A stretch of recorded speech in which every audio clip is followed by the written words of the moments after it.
Les négociants basés en Suisse aiment se présenter comme de simples commerçants. On achète des matières premières là où il y en a et on les vend là où il y en a besoin. Pratique pour se décharger de toute responsabilité sociale et écologique. Mais derrière cette façade, ces multinationales deviennent de véritables barons miniers. Dans cet épisode, on fait le tour du propriétaire. Mon œil, le podcast engagé de Public Eye. Je m'appelle Damien Vega et aujourd'hui on s'intéresse à ces nouveaux barons miniers qui possèdent des royaumes d'extraction un peu partout dans le monde, confortablement installés depuis leurs bureaux de Genève, Zug ou Lugano. Pour en parler, je reçois Adria Budry-Carbo, bonjour. Bonjour.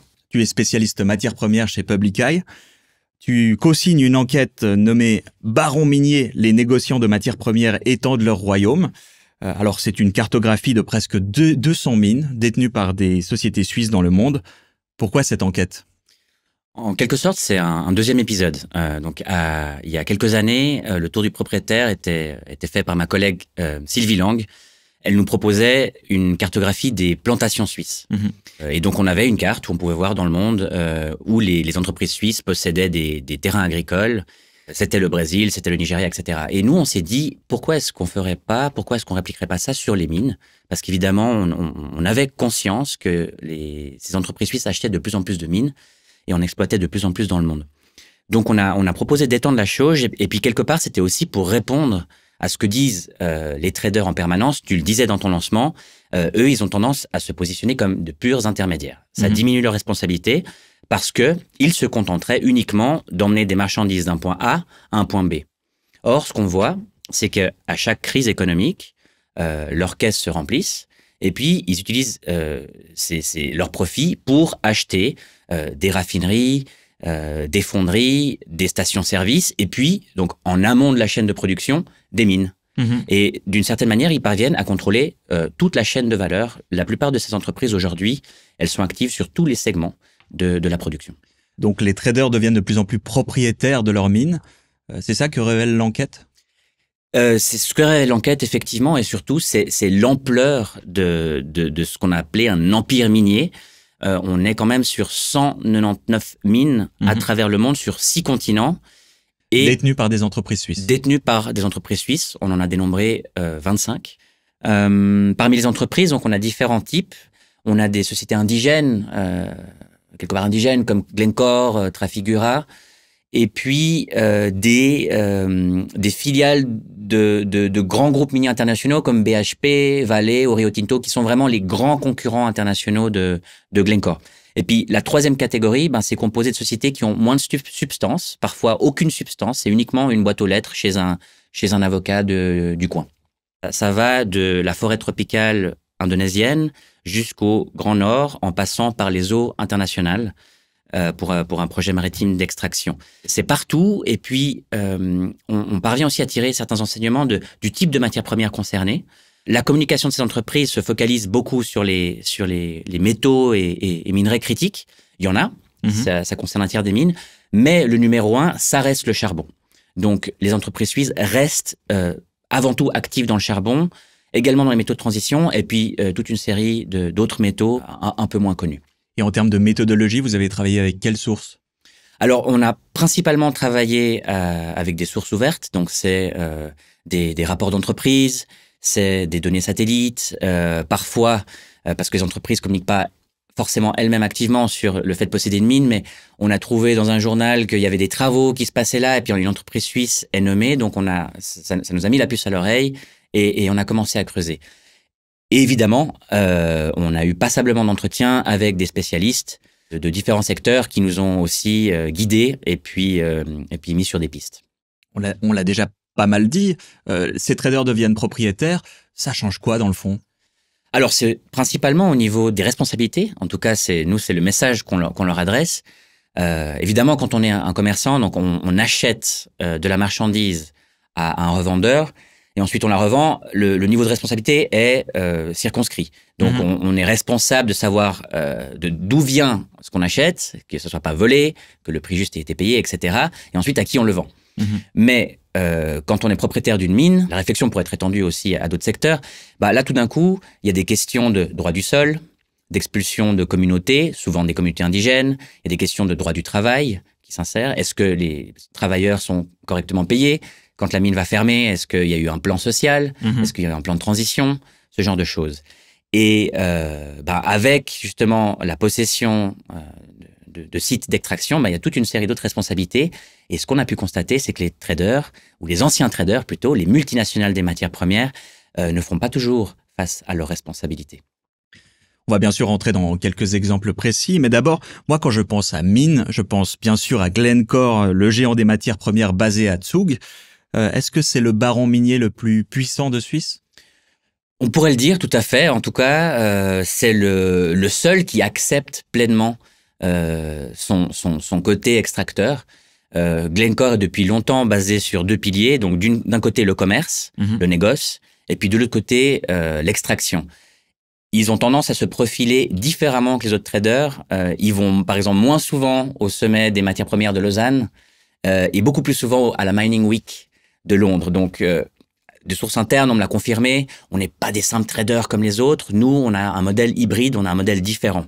Ce que ça leur amène, ça leur permet, par exemple, de lisser les profits, parce que le secteur des mines est très, très, très cyclique. Et quand ils sont sur deux piliers, ils parviennent, donc, quand les prix sont très hauts, c'est la mine qui est plus intéressante. Quand les prix ont tendance à fluctuer énormément, c'est le trading qui devient plus intéressant. Et puis, quand on est sur toute la chaîne de valeur, en quelque sorte, on peut dicter beaucoup plus les prix. Et puis, on a beaucoup plus de possibilités d'arbitrage sur toute la chaîne de production. Si je prends un exemple concret, Mark Rich, donc le fondateur de ce qui deviendra Glencore, lui, c'était un pur trader. Au début des années 90, il avait pris un pari sur le zinc. Il s'était dit, je vais acheter énormément de zinc sur les marchés. Et comme ça, je vais assécher le marché du zinc pour faire remonter les prix et puis revendre quand les prix sont au plus haut. À l'époque, ça n'avait pas marché. Parce que ce qui s'était passé, c'était que les producteurs, donc les possesseurs de mines, s'étaient mis à produire davantage et à en mettre sur le marché. Il a perdu son pari, il a été évincé de ce qui deviendrait Glencore à l'époque. Aujourd'hui, Glencore possède des mines de zinc. Et en 2015, quand les cours étaient assez bas, ce qu'ils ont fait, c'est enlever un demi-million de tonnes de zinc sur le marché. Ils ont fermé une mine et les cours ont pris 12%. Donc Mark Rich en avait rêvé dans les années 90 et Glencore est aujourd'hui pleinement capable de jouer sur les prix comme s'ils étaient en quelque sorte un OPEP à eux tout seuls. Et ils le font sur le zinc, ils peuvent le faire sur le cobalt, ils peuvent aussi le faire sur le charbon. On l'a déjà évoqué, il y a des mines qui sont problématiques dans le rapport, il y a quelques exemples qui sont cités. Tu arrives à nous en citer quelques-uns ici? Moi, j'ai un exemple qui me revient tout de suite en tête. C'est aussi parce que ça fait 10 ans, peut-être donc les internautes s'en rappelleront également. C'est l'affaire du barrage de Brumadinho. Donc c'est un barrage minier exploité par la société brésilienne Vale, mais qui gère tout son négoce depuis Saint-Pré, dans le canton de Vaud. Et Vale, dans ces années-là, visiblement ne maintenait pas très bien ces barrages, parce qu'en 2-3 ans, ils ont eu 2 ruptures. Et celle de Brumadinho était absolument impressionnante. Donc, c'est des déchets miniers et de la boue qui ont subitement fondu sur le campement minier et sur un village alentour. Donc, imaginez une coulée de boue immense, c'est l'apocalypse, 80 km/h, ça déferle sur les gens, il y a eu 270 morts. Et l'enquête a révélé au Brésil et en Allemagne que Vale avait mis la pression sur certains de ses auditeurs qui avaient détecté qu'il y avait des problèmes avec certaines infrastructures et les ont contraints en fait au silence.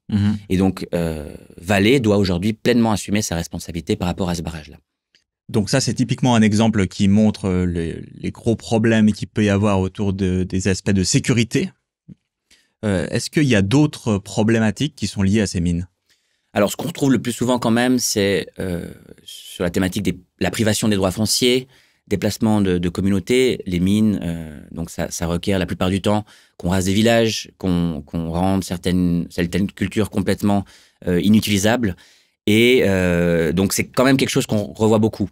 Mais maintenant, sur les 199 mines, moi, j'avais envie de vous parler d'un cas très concret. On a un peu triché parce qu'on a choisi un site d'extraction en haute mer. Ça, c'est un peu quelque part la nouvelle frontière de l'extractivisme. Non content d'avoir ouvert des cicatrices aux 4 coins du monde, donc maintenant, désormais, les ambitions vont en haute mer, à plus de 4 km dans les profondeurs du Pacifique. Et puis, c'est une société qui est basée à Châtel-Saint-Denis, à Fribourg, qui s'appelle Allseas, et qui poursuit ce projet en partenariat avec une autre société, The Metals Company, qui elle est canadienne, mais où Glencore figurait parmi les actionnaires. Ils sont en train de faire des tests, et pour eux, les tests sont concluants. Et ils ont même obtenu en quelque part le blanc-seing de l'administration Trump qui a dit ouais, vous pouvez y aller, en haute mer, il n'y a pas de problème. Donc concrètement, c'est des robots sous-marins qui raclent le fond ou aspirent des nodules de manganèse, de nickel, de cuivre, donc tous des matériaux qui sont nécessaires à la transition énergétique. Mais le problème, c'est que on n'a donc aucun recul scientifique. On ne connaît même pas ces fonds marins. Il y a beaucoup d'espèces qu'on ne connaît pas. Donc, on est en train de détruire un écosystème qu'on n'a pas encore eu l'occasion d'étudier. Et puis, l'autre aspect, c'est qu'on n'est même pas sûr que commercialement, ce soit viable. C'est-à-dire qu'il y a suffisamment d'espace sur la planète Terre où il y a des réserves de cuivre et de nickel. Il n'y a aucun besoin d'aller détruire ces écosystèmes. Mais c'est là que veut aller désormais l'industrie minière. Toujours sur les aspects écologiques, tu l'évoquais, il y a beaucoup de charbon dans les mines que tu as recensées. Je croyais qu'on essayait d'en sortir, non ? Alors, c'est ce que disent les entreprises, mais leur présent reste marqué très très fortement par le charbon, qui est la plus polluante des énergies fossiles, et qui est remplaçable par d'autres matières premières. Donc là, le charbon, c'est vraiment, on le retrouve sur tous les continents. Ces entreprises suisses sont actives sur tous les continents. Et ça confirme en fait ce que Public Eye disait depuis 2022. Donc la Suisse reste la plaque tournante du charbon. Et ça baisse ? Et ça baisse pas, non du tout, parce que le plus grand exportateur mondial c'est Glencore. Et bien qu'il annonce qu'il veut en sortir, qu'il a des plans ambitieux pour 2050 de zéro émission de CO2, en fait ce qui s'est passé c'est qu'il a récemment acheté les mines de charbon d'un groupe canadien. Donc sur la carte vous pourrez voir ces mines. C'est les mines qui appartenaient avant à Teck Resources et puis donc qui sont vraiment, pour certaines, dans le Grand Nord. C'est très impressionnant. Et donc, en fait, Glencore ne fait qu'augmenter la production de charbon et vise désormais une sortie progressive à 2070 et puis on verra par la suite. Sur un autre sujet, il y a aussi beaucoup de matières premières qui concernent justement les minerais nécessaires à la transition énergétique, comme le cobalt. C'est quoi les enjeux ? En tout cas, la course géostratégique des différents États n'est pas passée inaperçue en Suisse, puisqu'on voit que toutes les grandes entreprises se sont lancées là-dedans. Mais il y a peut-être un enseignement, c'est que on parle beaucoup du cobalt et du lithium. Il y a eu un moment donné où tout journaliste qui se respecte faisait son voyage en Amérique latine en passant par le Salar d'Uyuni et un reportage sur l'importance stratégique du lithium. Il n'y en a pas, les Suisses ne sont pas dans le lithium. Ce qui donne peut-être une indication sur le futur de cette matière première. Par contre, le présent, il est très, très, très marqué par le cuivre. Ces entreprises suisses possèdent 29 mines de cuivre à travers le monde, dont la plus productive au monde, celle d'Escondida, au Chili. Et le cuivre, en fait, c'est ce qui permet de transmettre, de conduire l'électricité. Donc, c'est pas uniquement les batteries, c'est surtout les câbles électriques. Donc, on n'est pas uniquement dans les voitures électriques, on est dans l'électrification en général de l'Afrique, de l'Asie du Sud-Est, etc. Et toutes les plus grandes entreprises de Suisse sont actives sur le cuivre. C'est ça le nerf de la guerre actuellement. Si l'épisode vous plaît jusque-là, abonnez-vous et partagez-le autour de vous. C'est la meilleure façon de soutenir le podcast. Il y a pas mal de cas dans lesquels il y a beaucoup de contestations locales vis-à-vis de ces mines. Et du coup, les multinationales doivent déployer un arsenal de communication dont je te propose ici un exemple à la mine de Cerrejón en Colombie. Ces gigantesques camions roses sont un symbole d'inclusion et d'égalité de genre à El Cerrejón. Pour atteindre l'égalité, en tant que femme, on doit parvenir à détruire tous les stéréotypes, toute la peur. Les femmes, nous sommes déterminées, puissantes, des guerrières. Mais on nous dit, vous ne pouvez pas travailler dans une mine. On a prouvé qu'on en est capable, on est prête à être mineuse. Elles sont tellement polyvalentes qu'en plus d'être mineuses, elles nous disent au revoir en chanson.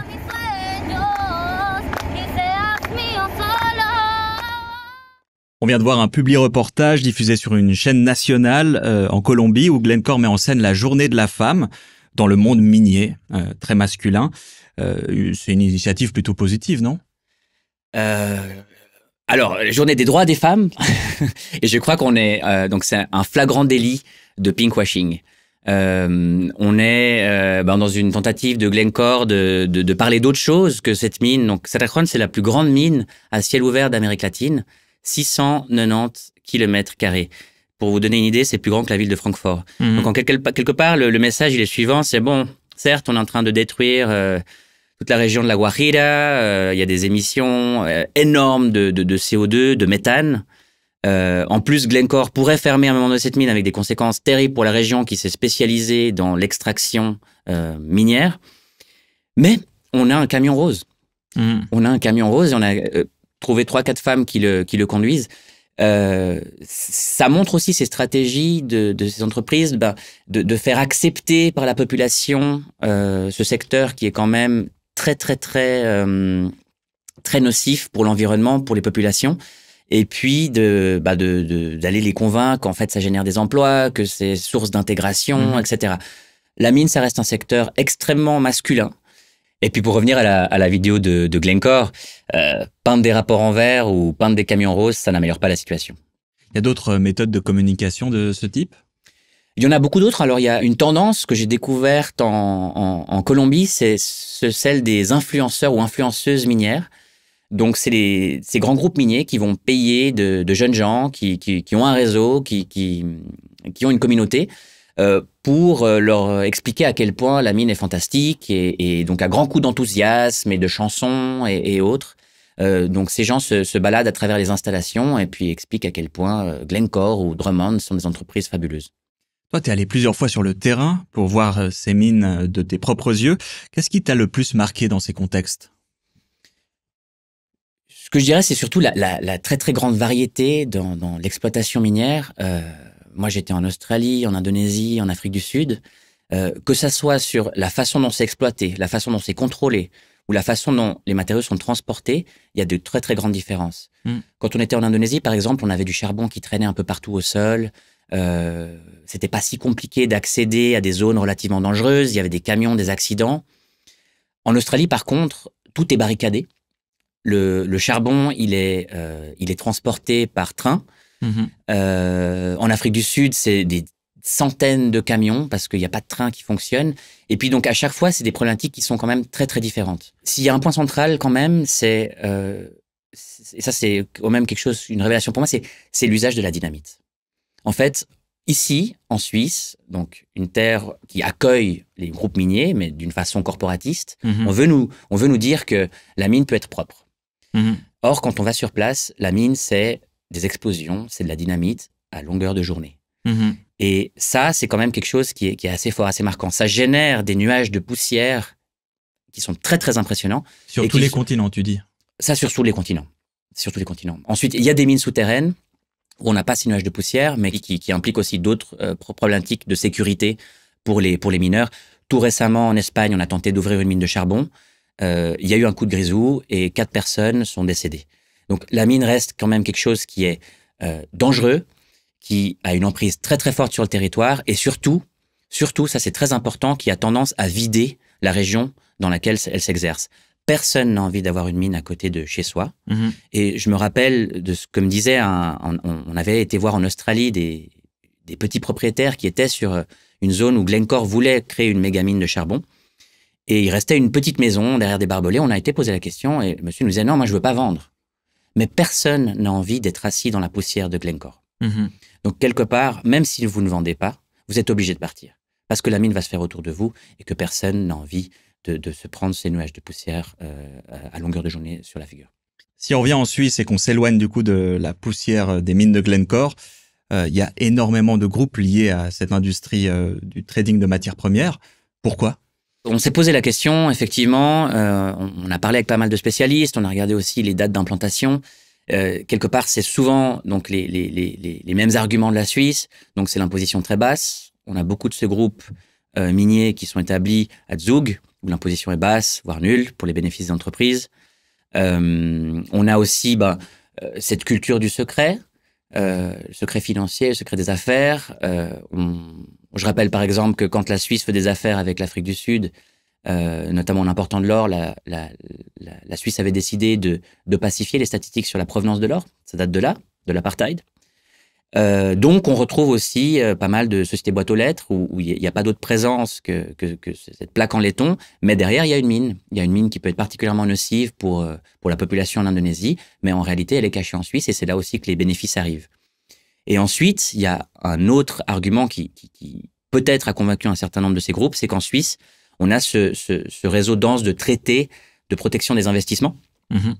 Et Glencore, par exemple, en tire pleinement avantage puisque elle a attaqué le gouvernement colombien, enfin l'État colombien, à plusieurs reprises quand il s'opposait à ce qu'une rivière soit déviée pour agrandir une mine ou pour exploiter l'eau. Nous pensons avec mon collègue Manuel Abebe qu'il est aussi important pour les sociétés suisses. Et sur le plan des solutions, qu'est-ce qu'il faudrait faire pour mieux encadrer ces acteurs? Alors maintenant qu'on sait que ces sociétés sont également propriétaires des matières premières qu'elles revendent sur les marchés, il faudrait qu'il y ait une autorité de surveillance en Suisse qui leur impose des règles beaucoup plus claires, c'est-à-dire dès l'extraction, dès que ces produits sortent, un devoir de diligence tout au long de la chaîne de production, et puis également une responsabilité quand des abus sont commis.